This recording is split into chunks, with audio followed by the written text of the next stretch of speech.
I've been money craving, started shoebox saving, made some puzzle placements. I know what this life gon' come with, know that they gon' go and hate it. Welcome back, Nationwide Sports Talk. Episode 86 is underway. Appreciate y'all. Hope you enjoyed the nice intro we got made by our man Nick Hernandez. Give him a look up on Apple Music, SoundCloud, any music platform. Nick is on. Great lyricals. He has great lyrics. Great music guy. Upcoming artist. Check him out. So, going on this episode, Caleb from Morgantown. I'm in the wild and wonderful West Virginia as well. Caleb from Morgantown, say what's up. What's going on, guys? Hope everyone had a great weekend and a lot of great sports to talk about. We have a lot to talk about, especially NBA, both series 3-1, Lakers up, Heat up, NFL season. A lot of injuries took into place this past week. Catch up on that.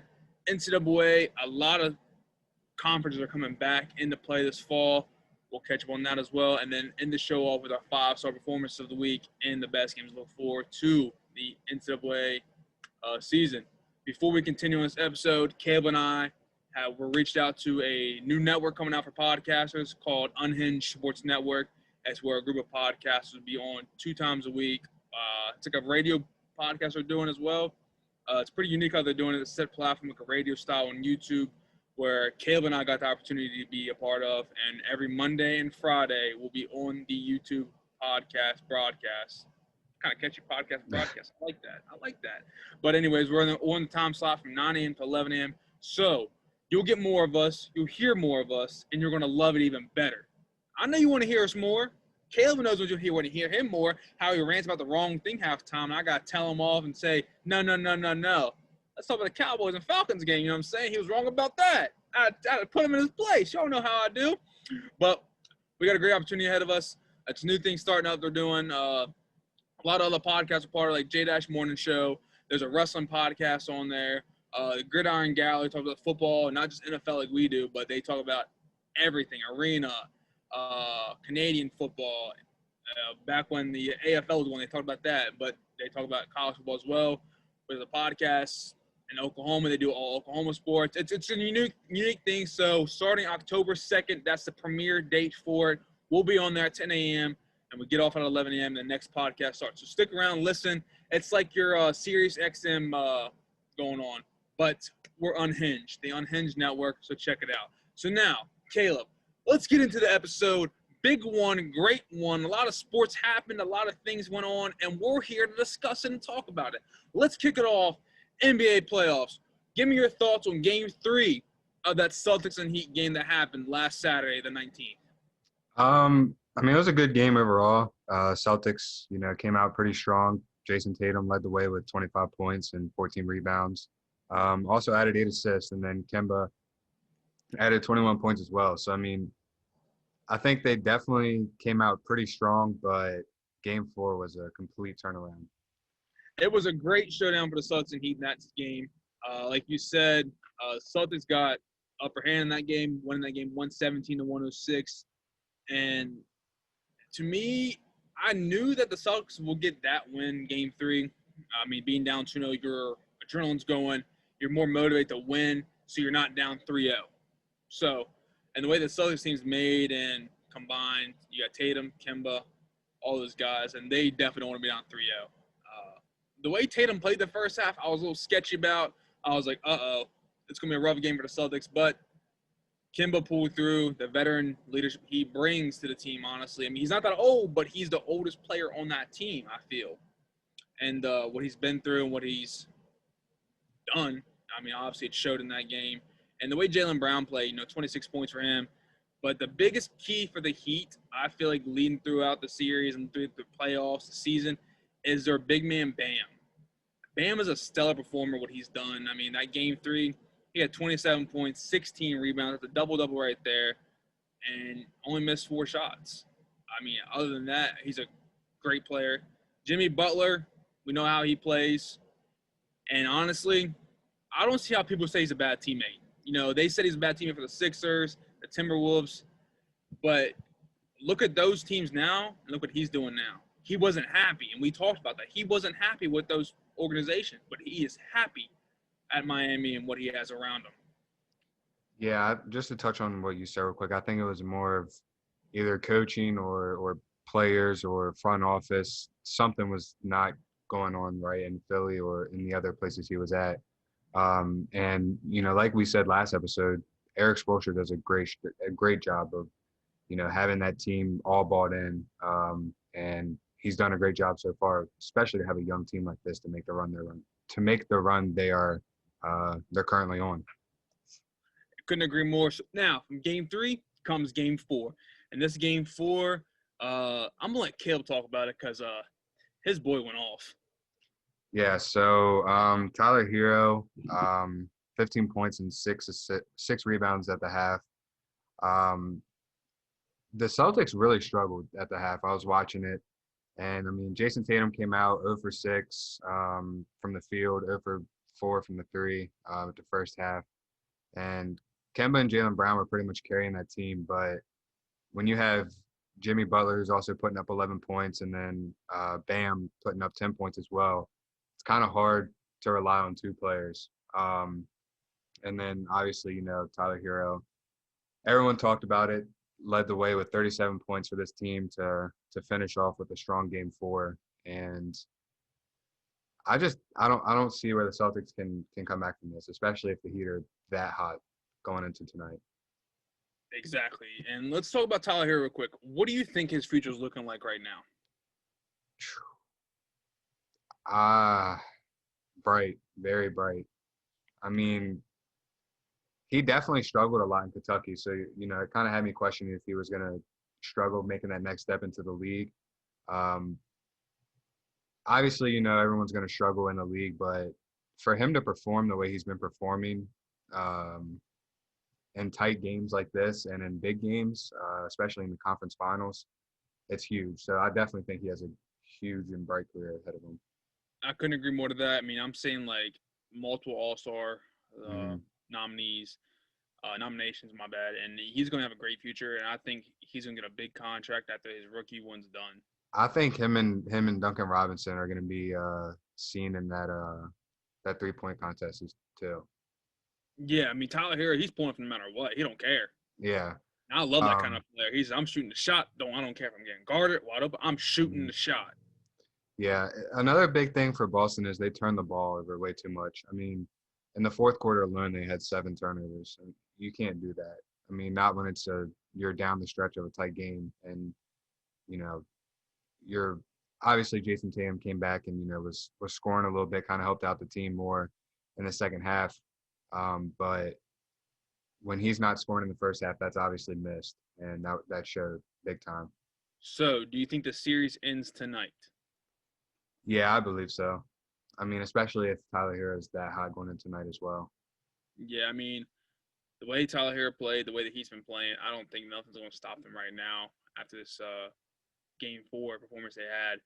Game 5, I'm looking at the Heat. I mean, we were hoping for a Game 7 for those two teams, but it's not going to happen, I don't think. So now let's talk about the Lakers and Nuggets, that series. We knew Lakers were up 2-0 going into the weekend. Was it the weekend? Yeah, the weekend. Yeah. And we thought, okay, Lakers might get a clean sweep here. But the way that came on Tuesday night, the Nuggets snuck a Game 3 win with a 114-106 victory. And then they came back Thursday night with a loss. LeBron did his thing with a 114-108 win for the Lakers. Lakers beat them 3-1. Give me a recap of those two games combined. What did you see? I know one of our big takeaways for this Nuggets team was, can you have a fourth person score? I mean, obviously we know Michael Porter can score. We know Jamal Murray can score. We know Jokic can score. Jermaine Grant came out, and he was a big reason why they won that Game 3, I feel like. Coming out, scoring 26 points. Jamal Murray had 28. Jokic had 22. And Michael Porter Jr. struggled. But I think if Michael Porter Jr. can catch his rhythm and everything, and Jermaine Grant can, stay hot, I think this team could maybe fight back. But from the looks of last night's game, I just think too too late, man. I mean, this Lakers team is just too good, I feel like. Yes, and I think LeBron did his thing in the fourth quarter in last night's game, Game 4. He knew Jamal Murray was going off. And usually if you're a 17-year player, you don't play defense. Usually after your 15th year, you stop playing or you're done playing the game itself. LeBron's still playing his 17th year, and he decided, I got him. I'll guard him. I got him. And it forced Jamal Murray to turn the ball over 4 times. That's crazy. 17-year vet. You not known for playing defense. If you've been in the league 15 years plus, you don't play defense. It's a known thing. We all know this. Watching, you're tired, you're getting older. You just want to stop playing defense. You only care about scoring points now. LeBron stepped up in the timeout and said, "I got him," and strapped him. Forced the ball, the turnover 4 times by Jamal Murray. Also forced 5 back-to-back stops to get them that win, and by 6 points. I mean, that 5 stops helped out a lot. Yeah, I think a big thing with LeBron now, I mean, like you said, once you're in year 17, you kind of want to take a little bit off. I mean, you don't want to try your hardest on defense. You know, that's why they have AD, you know, the big rim protector. But on the offensive side of the ball, we obviously know what LeBron can do. And last night when I was watching this game, he pulled the little ISO hesitation move, and it's like he stole it from my favorite player, James Harden. Like, I mean, I've never really seen LeBron make a move like that, but to see him in year 17 still perfecting moves and learning new moves and then perfecting them and pulling out new moves almost every day, it's amazing to see. And, I mean, like I said, I think this LA team is just too good for this Nuggets team right now. So do you think the Lakers will close the series out in Game 5 on Saturday? Yeah, I do. So I agree, too. I think both series are going to end 4-1, Heat, Lakers, and that'll be one great of a final because you have a young, stellar team like the Heat going up against a veteranship team like the Lakers, old versus young. I mean, it's not really old. It's just LeBron, but it's the fact you got AD, veteran, Dwight Howard, veteran, Danny Green, veteran. I'd say old. I mean, So, most of the players on that team, rude. most of that players on that team are, I mean, at least 4 or 5 years in the league. I mean, It's a more veteranship team. Dwight Howard and LeBron are combined for. I mean, Dwight Howard's been in the league for how long? Since 2000. 07? Yeah, 07, 08 he got drafted? something like that. So, I think he made the finals in 09. yeah, him and LeBron, you know, 08. combined for a decent amount of years together. So, and then you throw Rajon Rondo in there. But I mean, still, even with that veteranship, they're still, you know, keeping up with young teams They're like still the Nuggets, balling. which is insane. So, Still balling. so it's definitely going to be a great series, I feel like, between the Lakers and Heat. Now, say both teams win. It's a Heat versus Lakers finals. What are you liking? What do you You know me. I'm not big on the. I mean, you know, I like to hate on the Lakers. I like to hate on the Lakers a little bit, so I'm gonna definitely go with the Heat. I'm gonna take the underdog. I think the Lakers will get the win, and I'm gonna go with a 4-2. I'm giving the Heat 2 games. I'm gonna take the underdog in 7. How are you taking underdogs? Because this has cost you. We're moving on to NFL, buddy. NFL, what a weekend that was. Not just by the wins, but by the injuries. It sucks to see it. And let's just start with the main one who dropped the F-bomb. Whoops. But stunned the world. Saquon Barkley tearing his ACL. Giants had a lot of high hopes, you know, in the season with him, with Dana Jones coming back for his second year. What do you think is going to be for the Giants? Not good. I mean, when your star player goes down and your player I wouldn't say you really rely on him because Daniel Jones showed a lot of potential last year. But when your main guy goes down, it's definitely tough. And then we got the 49ers. Nick Bosa's out. Jimmy G's out.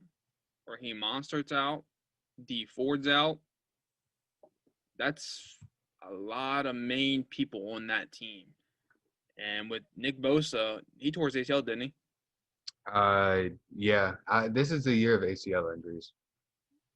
And then you look over at Drew Lock. He's out. You look at Chris McCaffrey, high ankle sprain, out for 4 to 6 weeks. You got Henry Ruggs, out for the Raiders. You got Michael Thomas. It's questionable this week, but he was out this past weekend for the Saints. Tyrod Taylor, out, punctured lung. Because of the doctor. There we go. A lot of injuries happened, and if you play fantasy football, you know the issue with injuries, especially when you draft Saquon in the first round. You can't drop him. That was me. Can't drop him. My other league, I have Christian McCaffrey. Out 4 to 6 weeks. Same league, my back quarterback is Drew Lock. Gotta find another one. Rough for you. It was rough, but I made the moves, and I'm striving still. I mean, even though Saquon was out and got me 2 points this past week in fantasy, I still won by 90. What can I say? Because my boy Josh Allen, Who is, I feel like, very, very slept on, by the way. I don't know if you saw my tweet last night. Could not agree more. I feel like Sam Darnold has a lot more hype around him than Josh Allen does, and he doesn't deserve it. No. We saw the video you and I did. Josh Allen's out there trucking D linemen, stiff-arming them down, trucking a linebacker. Yeah. Don't know why he's doing it, but it just shows he's a hard-knocks player, and I'm a fan. I'm a fan of him. So, with the injuries being said, what team do you think will be affected the most throughout the rest of the season? Definitely the 49ers. I mean, the team has so much potential. You lose a lot of star players. I mean, your starting quarterback and then, 2 very key defensive players. So, very tough for the 49ers. I think, however, and they're in a tough conference. I think they can still figure it out. I mean, Kyle Shanahan's a genius, but don't think they'll have the season that everyone was expecting them to have. So after the week 2 of NFL, what'd you like the most about it? Like, what'd you see that you enjoyed watching, or like were you surprised that people are doing? Tampa Bay bounced back. I like that. Your football team got slaughtered by Kyler Murray and that D-Hop offense. I tried to tell you. Well, see, here's the thing. I felt very good on our defense and just the defensive line. I mean, I knew our DB sucked, but I thought our defensive line would be able to get to Kyler Murray a couple times. Didn't happen. And I did not start him in fantasy either. And he ended up putting up like 40-some points. But one thing I do, looking at Trubisky, this Bears team, obviously they barely beat the Giants without Saquon. But I still have I'm still kind of holding on to Trubisky. I think he can still get it done. He threw 2 interceptions with 2 touchdowns last week, but versus is not a very good defense either. But this team is so good. I feel like they have to succeed. And then what I took away from the weekend, this past week, this is Russell Wilson's MVP season. It proves. He has a completion rating of 80% right now. He threw 5 TDs against the Patriots on Sunday Night Football. Cam Newton is proving himself too. He had 397 yards passing, 1 TD, 1 pick. But on the ground, 11 carries, 47 yards, and 2 TDs. And that questionable call that the Patriots did at the end of the game, it reminded me of the Super Bowl when the Seahawks did a questionable call against the Patriots. That cost them the game. Why are you running a quarterback power up the middle with 5 seconds left to go on the 4-yard line? You have Cam Newton. The Seahawks are a smart team. They knew that was coming. Throw a quick slant in there to Edelman or to N'Keal Harry. I Edelman mean, had 179 yards catching, receiving. Come on now. well, and that's the thing. We talked about how this offense is, I think, well built around Cam. Even just, run a quick outside pitch, I think would even caught them off guard a little bit. Anything other than a QB run with your defensive end built quarterback, I mean, that, like you said, it's expected. Exactly. One more thing I did take away from this weekend is Justin Herbert. I think he kind of held his own against this pretty tough Chiefs defense. He did have a 300-yard game. Yeah. I mean, obviously going up against the Chiefs is pretty tough. Can't really keep up with Patrick Mahomes, but I think he's going to have a pretty successful career. That's a big takeaway of mine for this week. I agree to that. I just think, obviously, Keenan Allen is out there, but a couple more offensive weapons would probably help. Build around him. Yeah. Offensive line, maybe. Like I said, I agree to that. I think he's going to have a better career than Tua. That's my question right there. Right now, I don't know if Tua's going to get playing time because Fitzpatrick. I mean, he's looking unreal. The game last night, first drive, went down the field. Fitzpatrick only threw 20 passes, completed 18 of them, had 160 yards and 2 TDs. Passing. Looking at the run game for Fitzpatrick, that old man running for 38 yards and got a TD. And he's putting his shoulder out there, staring down linebackers, like blocking them too when they're running the ball. So, I mean, he loves the game.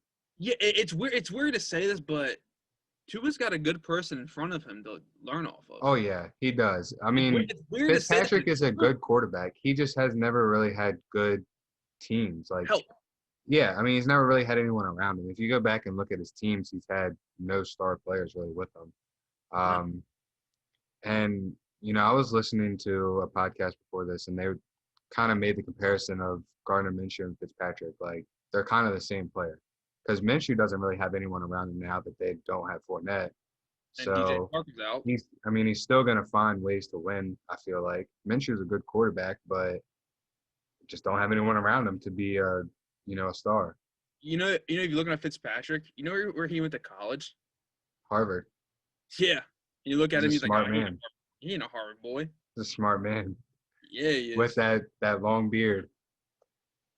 So, after the recap, you know what time it is, Caleb? It's time for NFL picks. Last week, you went 11-4, and I went 13-2. Told you. Cowboys should have lost that game. And I told you the Cardinals were going to win. So, we're starting the week off with the Cowboys for Seattle. Who you like? Dak versus Russ. Cooper versus DK Metcalf. Cowboys. I guess I'm gonna go with Seattle. I can't go against Seattle. Russell Wilson, like you said, just that MVP year he's having. I know you're going with the Cowboys. Going with Seattle. Oh, you're going against your team? I am because, like I said, it's Russell Wilson's MVP season. The way that Cowboys defense is, shoot. Baner's out. All we got is Lawrence. Seattle's offensive line is getting a little bit better too. So which is getting scary. Chris Carson is a key. Mm-hmm. That man is shining. He had 72 yards last week, and the receiving, he does the same thing. He's a very dual threat running back you got. Yeah. And that's what Russell Wilson needs. He never had that. And then you got DK, Tyler Lockett. And then you got Greg Olsen, right? I believe so. Yeah, they got Greg Olsen. Yeah, I believe so. Because Luke Kuechly retired. Yeah, Greg Olsen. They got Greg Olsen. That offense is stacked. And then you got a defense that's young coming up. You got Good. Jamal Adams back there. Yeah. I think this team is obviously built for success. I mean, their key thing has always really been defense. I mean, obviously having Russell Wilson on the offense side of the ball is a big help, but their big thing's been defense because they have that 12th man. And I mean, when it comes to playoff time, that place is almost impossible to play in. I couldn't agree more. Moving on to the next game, we got the Falcons and Bears. I'm going with the Falcons for this one. I'm going with the Falcons too. The Bears, like you said, they're a decent team, but the way the Falcons played last week, but they choked at the end, I think it's going to motivate them to keep on thriving. And I think they're going to win kind of big against this Bears team. Yeah, their offense is just dominant. The Rams versus Bills. I like the Bills in this one. Josh Allen gonna have a day. I can't go against my boy Josh Allen right now. He's hot hand. Next game, the football team versus the Browns. I think it's gonna be a good game. I do too, and a lot of people are gonna call me crazy. I mean, obviously, I'm gonna go with the football team, but I don't see the Browns. OBJ dropped passes. I mean, Baker Mayfield's kind of struggled. We don't have very good DBs, but I do have a good feeling that our defensive line can get to Baker a couple times. I'm going with the Browns. I like Baker. I'm not really sold on him, but it's that running back core that the Browns have with Kareem Hunt and Nick Chubb. That's what's selling me more. And plus the defense with Myles Garrett, I think he can get the Haskins quick. I mean, the O-line for the football team is sketchy. It's very sketchy. But like I said, like we've been saying, that football team's front seven, it's deadly. I will say that as a Cowboys fan. I will say it's deadly.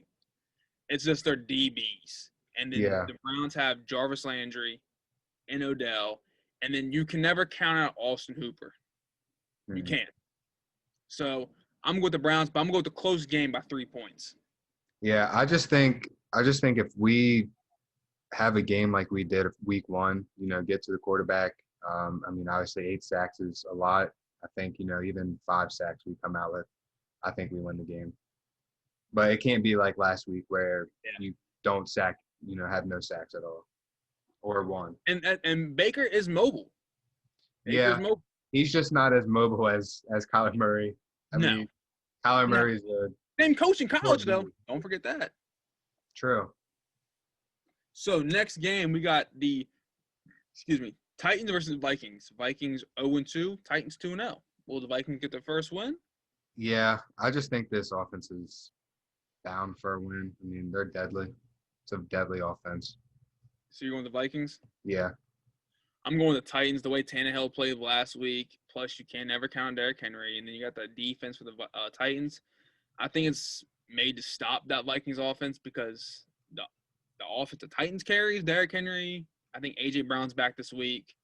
You never count out Corey Davis and Jonah Smith, tight end for Titans. I think it's going to beat that hurt Vikings defense up. Next game's Patriots and Raiders. Raiders 2-0, Patriots 1-1. I like the Raiders in this game. I think I would say the Raiders if Josh Jacobs wasn't questionable. Is he still questionable? Yes. Yeah, I might have to go with the Patriots then. I like the Patriots. If he's not, like you said, if he's not questionable, then I would definitely go Raiders.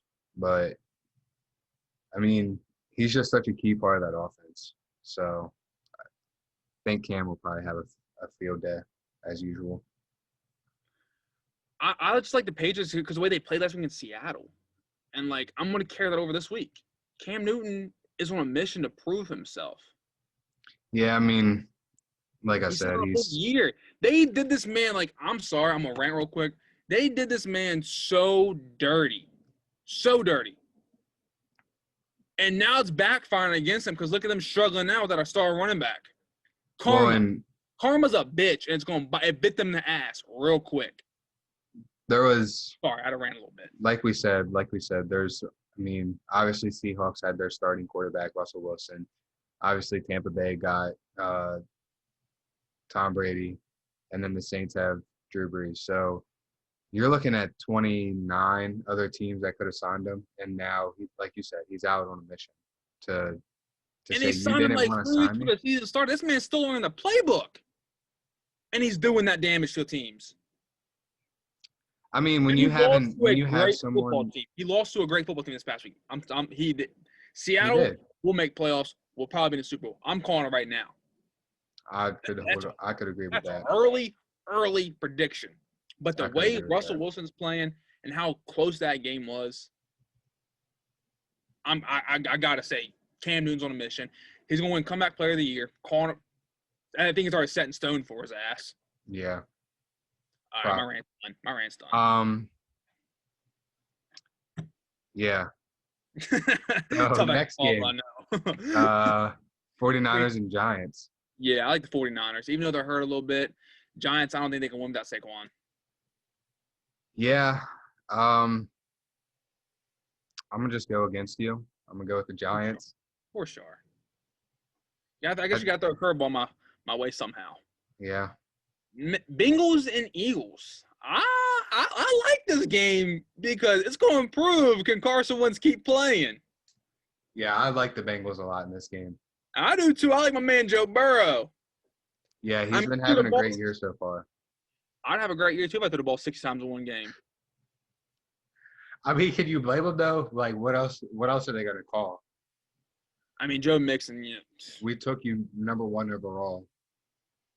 You had all this hype in you. I mean, Darwin's arm gets hurt.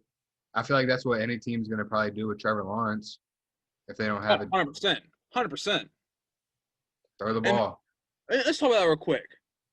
Do you think Jacksonville's going to draft Trevor Lawrence if they're the worst team, if they get the number 1 overall pick? Seeing what Gardner Minshew's doing? I wouldn't see why. That's what I'm saying. He, like I said, he's a good quarterback. You just have to build around him. And I feel like that's the way with a lot of quarterbacks. Like a lot of teams go out and get quarterbacks number 1 overall, and they don't really build around them, and they just expect them to be good in their environment. Can't really do that. You have to have star players around the quarterback. The only team that should have been like that is the Browns with Baker Mayfield. The teams are there for you, buddy. We got you Odell. We got you Jarvis Landry. Yeah, that's the only exception I'd make. But here's this crazy thought right here. I just thought of right now. If the Browns are the worst team in the league and they get a top 3 pick, they're drafting a quarterback.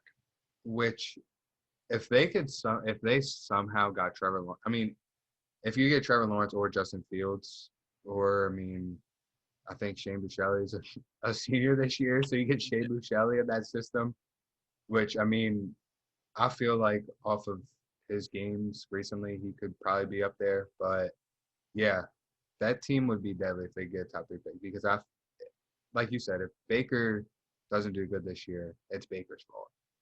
Yeah, because they have a solid defense. I almost said they have a solid defense. Mm-hmm. They paid Myles Garrett the big money. That man deserved it. I mean, he's throwing helmets and all, but he still deserved it. And they literally drafted Baker into a great offense. O-line, I get it. You know, Joe Thomas after his first year. I get that. But you got weapons around you. And they went out and got the best tight end from last year. All Super was the best tight end in football last year. Mm-hmm. Hands down. Top three. George Kittle, Travis Kelce. My bad. Yeah. My bad. But in fantasy-wise, all Super was the best fantasy point tight end. But that shit don't matter in the NFL. Let's be real. That's what I was going off of. But with that being said, I think this might be Baker's. Prove it or you're done. Because I think his rookie contract ends this year. Yeah. They didn't extend it. They didn't extend it. I think it ends this year. All right, next game, we got the Texans and Steelers. Who you like? Steelers. I like Steelers too. Deadly. I mean, I feel bad. I mean, here's my thing. I feel bad Cam Newton and Big Ben are the 2 frontrunners for comeback player of the year. Yeah. I completely forgot Big Ben was out all last year. Yeah. Because I wholeheartedly feel like the Steelers could make a run for it this year. Because, like the same thing with Cam I Newton. said it. Big I Ben's told you back Ben's on on a a mission. vengeance. Yeah, he's back on a vengeance. People are counting him out, thinking he's washed up. He can't throw the ball. Right now he's looking better than ever. Couldn't agree more. Next game, we got the Colts and Jets. Hopefully Phillip Rivers can, listen to this and not let us down this week. So I'm going with the Colts. I like the Colts too. I don't feel like this Jets defense is good enough to stop this. What could be deadly offense. Couldn't agree more. And here, that's going off the quarterback thing. Sam Darnold, prove it. We got you the best running back in football. Do something. You don't have the weapons. I mean, he's missing 2 receivers, Crowder and Perriman, but that's not my fault they got hurt. But you still got to prove it. And you're our first quarter drafted. You got to go. Next game, we got the Panthers and Chargers. I like the Chargers in this one.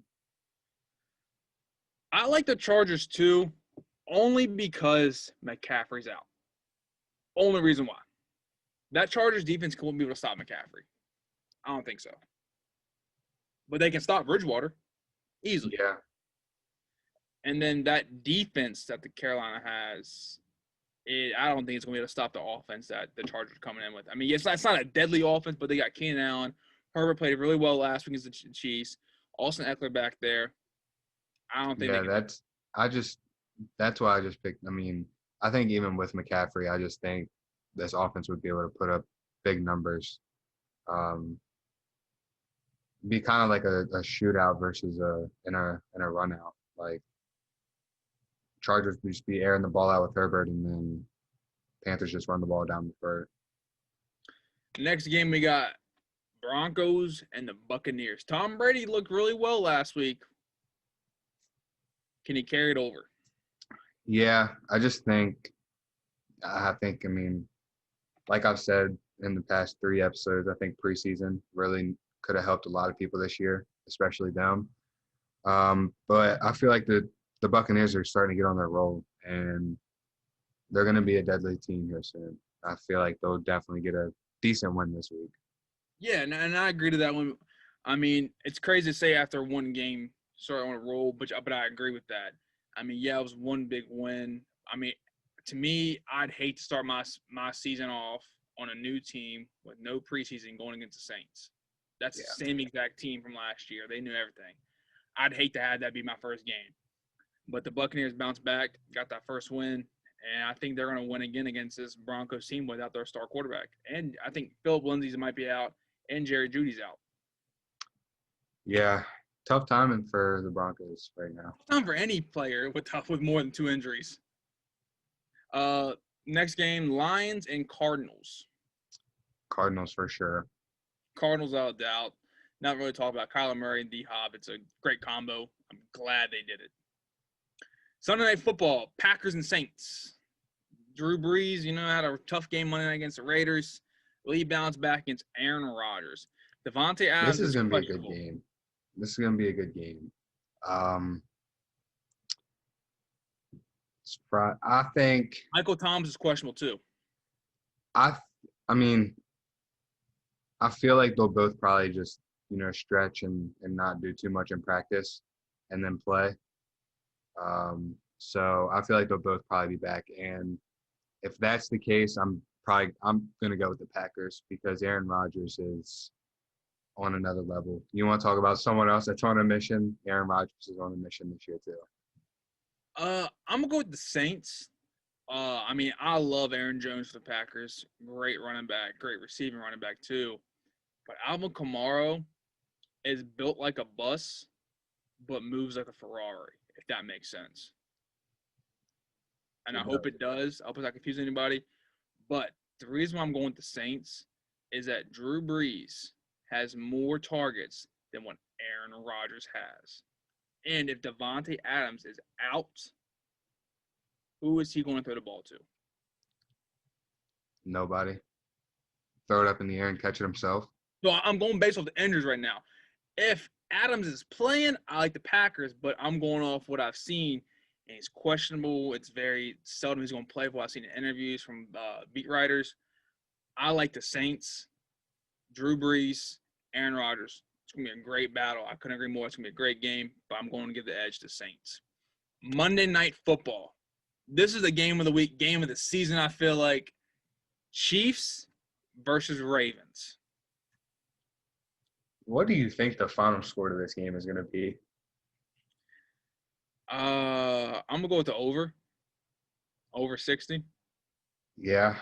I mean, right now it's at 54.5. Bet the over. You're going to bet. So, I don't even know who to take as a clear favorite in this. I like the Chiefs.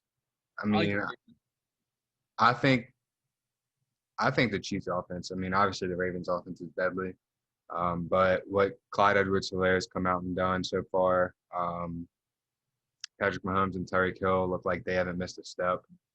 So, But you're talking about that offense. You got the other side, too. You got Lamar Jackson, Mark Ingram, J.K. Dobbins, Marquise Brown. I understand that. And my boy J.K. Dobbins has been going off for the Ravens. But I like the Ravens. It's going to be a great shootout like it was last year when they played. I really just can't get a clear-cut answer why. Lamar Jackson. Versus Pat Mahomes. Yeah, but I could say the same thing on my side, Patrick Mahomes. Yeah, exactly. It's going to be a hard game to pick. It is. But if you are a bettor out there, bet the over. Yeah, and if these teams don't go over, like if they don't, which I'm sure they will hit the over, but if they don't, I'm going to be so surprised. Like I would be shocked. If it's like a 14-21 game. Oh, if it's like that, I'm like, what the hell? I'm going to say, what's going on? Who's out? Who's injured? But that concludes NFL Picks of the Week. You know what time it is? College football time. Caleb and I's specialty will be loved the most because guess what's back this week? SEC football is finally playing. More announcements happened. Pac-12 is playing. The MAC's going to play this fall. Big Ten's already announced that last week they're going to play. We said that last week.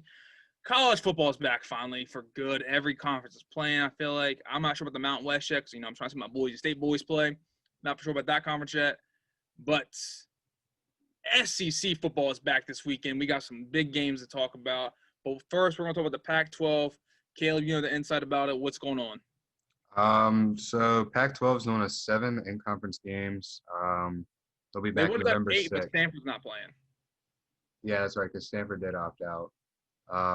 They're coming back the 6th, and then their championship game will be on December 18th. The 6th of October or the 6th of November? November 6th. Yeah, it's pretty late. Big Ten's coming back to October 24th. Like you said, we talked about that last week. Their conference championship is on December 19th. And then the MAC announced right before the episode that they are having a 6-game in-conference only schedule beginning November 4th. And they don't have a date for their conference game yet, but they said they are going to have one.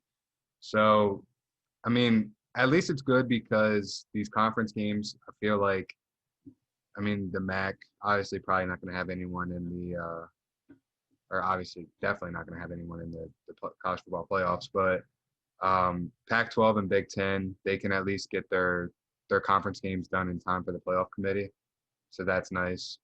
I don't think any Pac-12 teams will be in the playoffs though this year. No. I think you're just probably looking at Big Ten, and that's probably Ohio State out of the Big Ten. I agree. So I'm excited for that to start back up. It's weird. I like Pac-12 football. I do. It's just I don't know. There's not excellent teams out of there. Like you don't have any great teams. You always have good teams. Yeah, like Oregon, USC. Mm-hmm. Same team. USC was fun to watch though last year with Michael Pittman. I'm a huge fan of him. And his brother, he committed to Oregon. Yeah. But with that being said, it was a great week in college football with announcements and the games. Marshall got the big one over App State. I told you I was going to be getting to watch for that 17-7 win. Another game that I liked that surprised me was Miami beat Louisville. Beat them by 12 points. And then Oklahoma State, the biggest question, they struggled heavily against Tulsa. with their third-string quarterback in. Chuba not doing his thing. He only had 32 yards. What do you think about that? Which is good. I think it's really good. I mean, West Virginia obviously has I want to say probably one of the best defensive lines in college football. Definitely, I want to say in the Big 12. But I think, I mean, if Tulsa is able to slow down Hubbard and their DBs are able to do their thing, I mean, obviously we played one game against Western Kentucky, but from what we saw, or Eastern Kentucky, but from what I saw in that game, I mean, we looked really good. So I have high hopes for this game. I mean, I think West Virginia can come out the win. All right, before we get into best games of the week, we'll start with our 5-star weekend that happened this past week. And Caleb, give me your number 5. My number 5 is Derek King from Miami himself. 18 for 30, 325 yards, 3 touchdowns. As, like you said, they got that victory over Louisville. And we both thought they wouldn't. Yes, correct to that one. My number 5 was Zay Flowers, Boston College receiver. He had 5 catches for 162 yards, 1 TD versus Duke in that victory. 26-6 is what he won the game. Number 4, go. My number 4 is Malik Willis from Liberty. He had 21 carries, 168 yards, and 3 touchdowns in their 30-24 victory over Western Kentucky. And he's their quarterback, isn't he? No, he is their running back. Oh, because I thought their quarterback had a lot of rushing yards too. I think he did. Oh, no, he is their quarterback. Yeah, yeah. He is their quarterback. It's crazy you thought he was a running back the way his stats were. Yeah, I know. My number 4 is Shane Buechele from quarterback from SMU. The guy Caleb and I had a lot of high hopes on. 24 for 33, 344 yards, and 4 TDs. My number 3 is Shane Buechele. Like you said, 344 yards, 4 TDs, and he also had a rushing touchdown. So a lot of hopes for him as well this year. My number 3 was your number 5, Derek King. 18 for 30, 325 yards, 3 TDs. And the reason why he's my number 3 is because we both thought he was going to lose to Louisville, but he didn't. So he proved me wrong. So I had to put him a little high on the list. My number 2 is Marlon Williams from UCF. He had 10 receptions, 154 yards, and 2 touchdowns as UCF got a big win this weekend. My number 2 is Tim Jones, wide receiver from Southern Miss. 8 receptions, 160 yards, 2 TDs versus Louisiana Tech. They got the loss by 1 point, but great performance by my man Timmy Jones. My number 1 is the man himself, Dylan Gabriel. Out of I knew it was me number. I knew it. 27 41, 417 yards, and 4 touchdowns. This is another player I've had high hopes for a long time too. So. My number 1 is Shane Buechele's running back. Ulysses Bentley had 19 carries, 227 yards, 3 TDs in that big win over North Texas by 30 points. So if you can't tell, it's been a great season so far. Not going to lie. Yeah. A lot of players you never heard of. I mean, I ain't gonna lie, I've never heard of Ulysses Bentley till this past weekend. Never heard of Tim Jones. Never heard of Zay Flowers. I mean, these are new names coming into town, but they're having a 5-star performance. So, kicking off the best games of the week, and technically week 4, but some teams that start week 1. The number 1 game I feel like is an SEC game. Number 23, Kentucky, who's returning a lot of starters, going against the number 8, Auburn, who's also turning a lot of her starters, and whose Caleb favorite player plays on, Bo Nix. Yeah, you know who I'm going to go with. I feel like Bo Nix is going to have a great game. Kentucky football, I mean, great football team, well, good football team, but when you have a historically great program like Alabama and Auburn, you know, it's kind of tough. So I'm definitely go with Auburn. My boy Ben. I like Auburn because they brought in a new offensive coordinator who said outspokenly, we're going to speed it up a lot. He said, we're going to do something SEC they never really seen before, and that's quick offense, high tempo, nonstop. And Bo Nix, great quarterback for that. And it's going to be something that these teams have not seen before, and that's what I like to see. I like Auburn in this game. Another big good game to look for is another top 25 matchup. Number 22, Army, taking on number 14, Cincinnati. And I have seen before the Big Ten announcer playing Pac-12 that the college game day host, I forget who it was it Desmond Howard, had Cincinnati in his Final Four. Yeah. Cincinnati is a good team. I think mean, they're very good this year. yeah, I mean, defensively is a big thing too for them. It's tough though when you're going up against that read option. It's very tough. But however, I do think even though I mean that read option is going to be very tough, I think their defense is disciplined enough um, to kind of have stay within their assignments. So I think Cincinnati come out with a win. I like Cincinnati too. I think it's gonna be a high-scoring game only because Cincinnati has a nice offense, a good defense, but Army has that triple option, going on the offense side, and it's gonna be hard to stop Cincinnati. Even though they have good defense, it's the fact that the offense is hard to stop, and especially how Army they perfected so well, they're gonna score a lot of points as well. The last game that Caleb already mentioned is WVU versus Oklahoma State. The reason why that's one of the best games to watch for is because it's going to see how good WVU really is. It's going to prove that, and it's going to see what Oklahoma State can do with a third-string quarterback. Yeah. So to touch on your first point, I think it's also going to show how good Oklahoma State really is. I mean, if they struggle this week, you're struggling back-to-back weeks. I mean, yeah, you have a backup quarterback, but you have, 2 years in a row, if I'm not wrong, Heisman runner-up, or in the running at least. Not runner-up, but he was in the Heisman running for 2 years, right? Yeah. And a player who probably, not by the looks of it right now, but could have, probably could still win the Heisman. If you struggle against a young team in West Virginia, that's not going to look too good on you guys, which I think Desmond Howard had them in his Final Four too. I think I sent that to you. Someone had them in their Final Four, and I was like, crazy. But yeah, I think West Virginia can come out with a win in this. Yeah, I think WVU can come out to win this one. I'm not going to say a big win. I'm going to say it's going to be a close one because Oklahoma State's defense locked in on that Tulsa offense. I know it's Tulsa, but they locked in big time on them, and I think it's going to carry over to this game.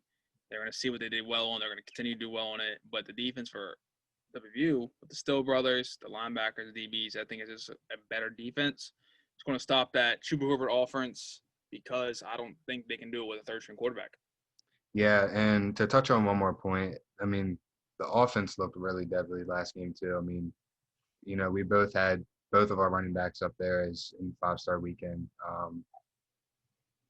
And Dahy, looked amazing. And then you have Sam James as the wideout. So, this offense has key weapons. I think, like we both said, I think this team is could have a bright future. I couldn't agree more. That is episode 86 in the books. So next week, next Friday, is when the Unhinged Sports Network is debuted. If you are a listener and you want to hear more of us, check us out next Friday at 10 a.m. at the Unhinged Sports Network's YouTube account. You'll see you'll hear our voices, you'll see the podcast going.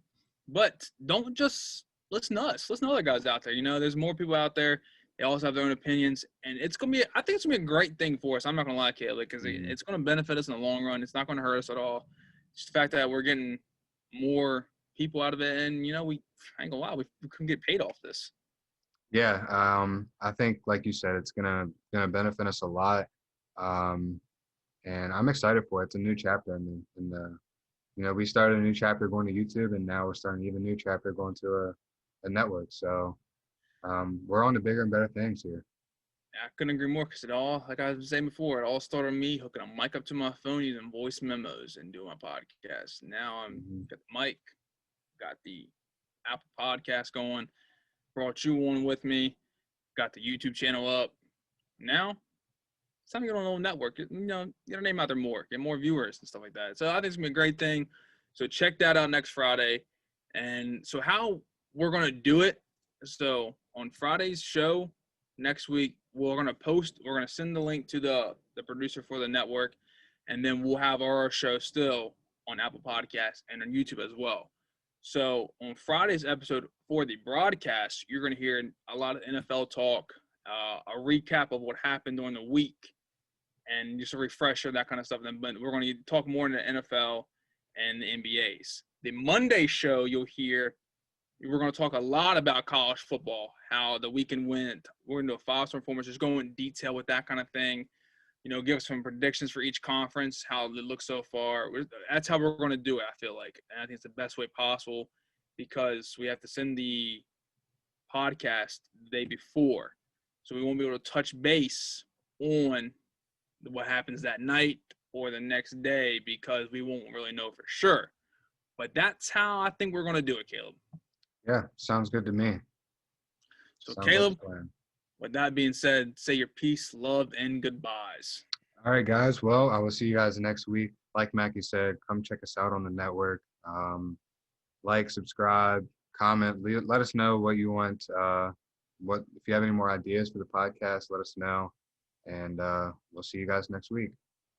Couldn't agree more. You'll have a great weekend. Enjoy the football weekend. A lot of things going on. NBA playoffs still. Watch it, enjoy it, and just have a good time, you guys. Be safe out there. I'm a Mackie, and I'm peacing out. Peace.